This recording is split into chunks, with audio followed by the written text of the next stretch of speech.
আসসালামু আলাইকুম। আজ আমাদের বাড়ির পাশে একটি আম গাছ থেকে একটি সাপ পড়ে রাস্তায় পড়ে এবং আমরা তাৎক্ষণিক বিষয়টি লক্ষ্য করে সাপটিকে মারতে সক্ষম হই। আপনারা যারা গাছের নিচে এই সময় গ্রীষ্মকালীন সময়ে ছায়া পাওয়ার জন্য বসে থাকেন তারা একটু সাবধানে থাকবেন, কারণ গ্রীষ্মকালে সাপের উপদ্রব অনেকটা বেড়ে যায়। তাই সকলে সচেতন থাকি এবং সাপে কামড় থেকে আমরা সকলকে রক্ষা করি।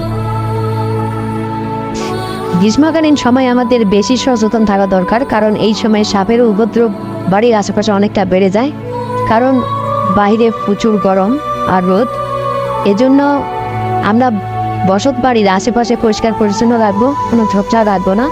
এবং বিশেষ করে এখন আমের সিজন, আমরা যারা আম গাছে উঠে আম পেড়ে খেতে পছন্দ করি তারা সাবধানে গাছে উঠবো।